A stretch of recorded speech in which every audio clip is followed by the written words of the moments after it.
कि सांसद के पहुंचने के बाद भी, पुलिस की ओर से, अथॉरिटी की ओर से नोटिस मिलने के बाद भी इसका आम जनता का क्या हाल होगा? ये लगातार लोगों को परेशान कर रहा था। क्या हाल होगा जब ये हाल है? ये हाल एक सोसाइटी का है, सारी सोसाइटियों में ऐसा ही हाल होगा। आपका हाल खराब है, सारी सोसाइटियों में यही हाल है। जब 2019 में शिकायत हुई, आपकी करप्ट सरकार ने कोई कार्रवाई नहीं की, आपके एमपी ने कोई कार्रवाई नहीं की, आपका सांसद मिल गया होगा, आपके प्रशासन मिल गया उसके साथ, और लगातार आतंक का माहौल बनाए रखा।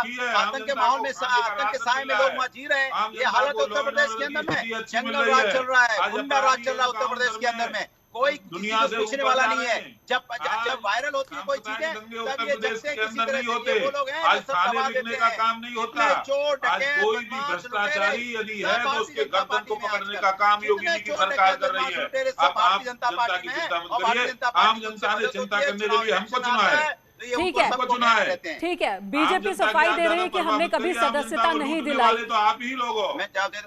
अनुराग जी, एक सवाल आपसे भी, प्रेस कॉन्फ्रेंस जब की गई, संबित पात्रा ने प्रेस कॉन्फ्रेंस की, कहा कि ये हमारा सदस्य नहीं है, किसान मोर्चा की कोई युवा समिति ही नहीं है जिसका एग्जीक्यूटिव मेंबर ये खुद को बता रहा था। साथ में उन्होंने ये भी कहा कि समाजवादी पार्टी के किसी नेता से इसके संबंध सामने आए हैं। इस पर भी आपका रिएक्शन? अब वो तो देखो, अब उनको आप ये बताइए, 2019 में महिला कह रही है हमने शिकायत की, तो कैसा प्रशासन और पुलिस है? भ्रष्ट। जंगल राज चला उत्तर प्रदेश के अंदर में। 2019 में शिकायत की, कोई कार्रवाई नहीं हुई। अरे वहां के लोगों ने शिकायत की, आपका सांसद वहां गया, वो चुनाव लड़ना है, चुनाव जीतना है, तो गुंडे पालोगे? गुंडे बदमाश जो यहाँ महिलाओं का अपमान करें, उनको पाल के रखा है आप लोगों ने। पालने का काम तो समाजवादी पार्टी का है। 3-3 साल कोई कार्रवाई नहीं करते। लोग तो करेंगे जिसमें तो आपके यहाँ पाए जाते हैं, हमारे यहाँ नहीं। दरवाजे आएगी नहीं पुलिस, जिसको सैल्यूट मारेगी। सांसद क्या है, दूसरा कोई काम है नहीं यहाँ पे आकर के बोलने के अलावा। अनुराग जी, ये भी तो बता दीजिए। अनुराग जी, आपने जो बातें रखी उन बातों को मैंने भी आगे बढ़ाया, लेकिन इस सवाल का भी जवाब दे दीजिए। क्यों संबित पात्रा कह रहे हैं कि समाजवादी पार्टी के किसी नेता के साथ इसका कनेक्शन है? चोर की दाढ़ी में तिनका सरकार किसकी है? सरकार किसकी है? 2019 में शिकायत की सरकार किसकी है? समाजवादी की तो नहीं है। क्यों नहीं आपने ठोक के बंद करके जेल में डाल दिया उसको? क्यों बाहर घूमता रहा? संबित पात्रा की हैसियत औकात है बताने की? क्यों 19 से वो बाहर घूमता रहा? अरे हमारे उसकी बात मान भी लो, चलो मान ली। उसके बाद 2019 में जब लोगों ने शिकायत की, ठोक के उसको जेल में क्यों नहीं डाला? क्यों नहीं उसको जेल के अंदर होना चाहिए था? जो महिला राजेश चौधरी जवाब देंगे। राजेश जी जवाब दीजिए इसमें।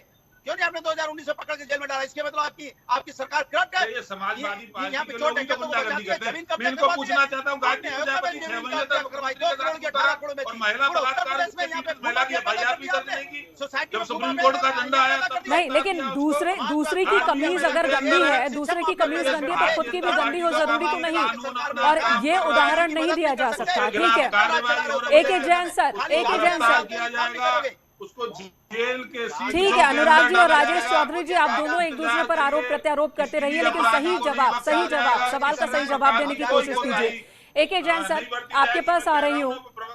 ठीक है, इससे पहले भी कई बार ऐसा देखने को मिला कि जब किसी भी राजनीतिक दल से जुड़ा होता है कोई शख्स, तो स्थानीय पुलिस पर कहीं ना कहीं दबाव होता है कि उसके खिलाफ कार्रवाई ना हो, सख्त एक्शन ना लिया जाए। और अगर होता है, यहां भी देखिए कितना गंभीर मसला है।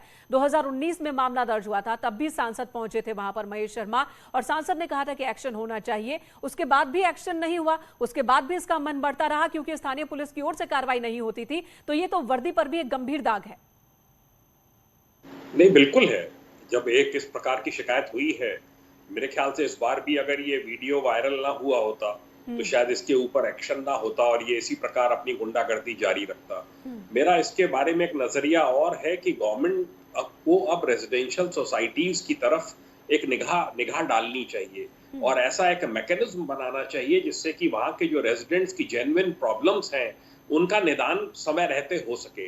अगर इस प्रकार का कोई मैकेनिज्म हो जाएगा तो उससे जो इस प्रकार की ये जो समस्याएं हैं ये जन्म ही नहीं लेने पाएंगी। लेकिन जितने भी मैकेनिज्म बना लीजिए उसमें तो लोग ही रहेंगे ना। पुलिस तंत्र की तो जरूरत होगी ही, लेकिन अगर पुलिस तंत्र का उस मैकेनिज्म को सपोर्ट नहीं होगा तो फिर कैसे कोई मैकेनिज्म काम करेगा?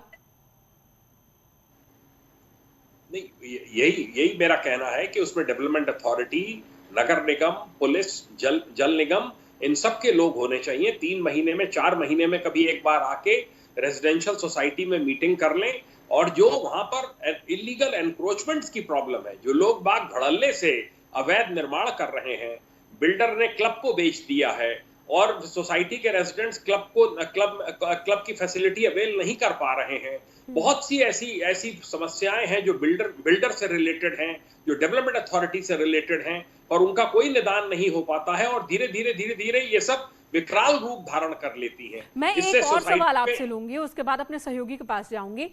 इससे पहले भी कई बार ऐसे मामले देखने को मिले हैं। मैं बार बार इस बात को कह रही हूं कि राजनीतिक दलों की ओर से भी, बड़े नेताओं की ओर से भी थाने में फोन घुमा दिया जाता है कि आला नेता को छोड़ दो, फला शख्स को छोड़ दो अगर कोई पकड़ा गया है तो इस तरह के प्रेशर में कोई कमी आई है, बढ़ोतरी हुई है? क्योंकि अलग अलग राजनीतिक दलों को लेकर इस तरह के दावे होते रहे हैं।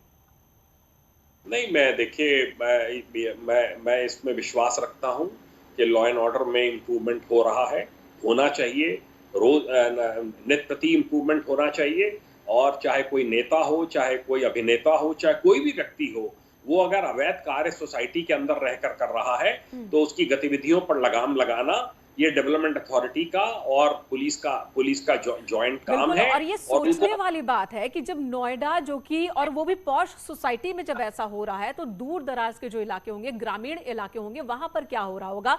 पुलिस पर, वर्दी पर भी आरोप लग रहे हैं कि बार बार शिकायत के बावजूद कार्रवाई नहीं होती थी, और जब पुलिस वाले एक्शन नहीं लेते थे तो सोसाइटी का गार्ड भी एक्शन नहीं लेता था, सोसाइटी के लोग जो अथॉरिटी में मिले हुए थे वो भी उसको सपोर्ट करते थे, और इस तरीके से वो हेकड़ी दिखा रहा था, पूरे सोसाइटी के लोगों को परेशान कर रखा था उसने, सिर्फ इस नाम पर कि वो बीजेपी से जुड़ा हुआ है, जबकि बीजेपी ने खारिज कर दिया कि वो एक्टिव मेंबर नहीं है। हिमांशु के पास चलूंगे। हिमांशु, अभी तक की कार्रवाई से लोग संतुष्ट हैं? वो क्या चाहते हैं? क्या ये शख्स सोसाइटी में रहे ही ना, बाहर चला जाए, गिरफ्तार हो, परिवार भी बाहर चला जाए? क्या डिमांड है लोगों की?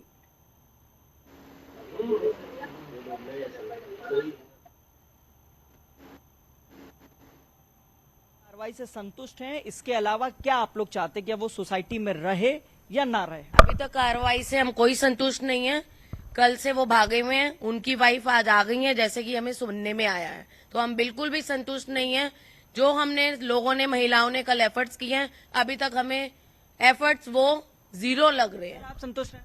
नहीं, हम संतुष्ट नहीं है। क्या चाहते हैं आप लोग? देखिए, ये तो उन्होंने जिस लिहाज से एक महिला का उनको प्रताड़ित किया है, और उसके बावजूद भी जो है यहाँ पे जो माहौल बना है और ये सेफ पैसेज अगर वो बनता है तो ऐसे हम संतुष्ट नहीं है बिल्कुल। ठीक है, ठीक है। यही 2 सवाल रहेंगे। राजेश चौधरी, आपके सामने आखिरी 2 मिनट का वक्त बचा है। एक कमेंट राजेश चौधरी, अनुराग भदौरिया, दोनों से चाहूंगी। पहले राजेश जी, आपने सुन लिया, संतुष्ट नहीं है लोग, उन्हें भी लग रहा कि सेफ पैसेज दिया जा रहा। देखिए, जो वहाँ अपराध कारित हुआ है उसका संबंधित धाराओं में मुकदमा कायम हुआ है, दूसरा मुकदमा भी कायम हुआ है। भारत के संविधान ने जो पावर कानून में दी है उसका सबका पालन होगा, अपराधी के खिलाफ कार्रवाई होगी। मैं इनको आश्वासन दिलाना चाहता हूँ, जो भी निसंबद्ध कार्रवाई है वो निश्चित रूप से कार्रवाई होगी। ठीक है, केस दर्ज होना अलग बात है, गिरफ्तारी और उसके बाद सजा ये दूसरी बात हो जाती है।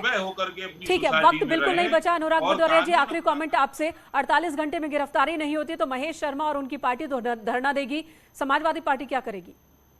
देखिए, महेश शर्मा जी को तो सबसे पहले खुद ही रिजाइन कर देना चाहिए। 2019 में गए थे, कार्रवाई की उन्होंने मांग की थी, कार्रवाई नहीं करवा पाए, इसके मतलब उनका मिला जुला मामला होगा, तभी तो उन्होंने कार्रवाई नहीं करवाई, क्योंकि वो चुनाव लड़ रहे थे वहां पे। ऐसे उन्होंने माफिया पाल रखे हैं वहां पे।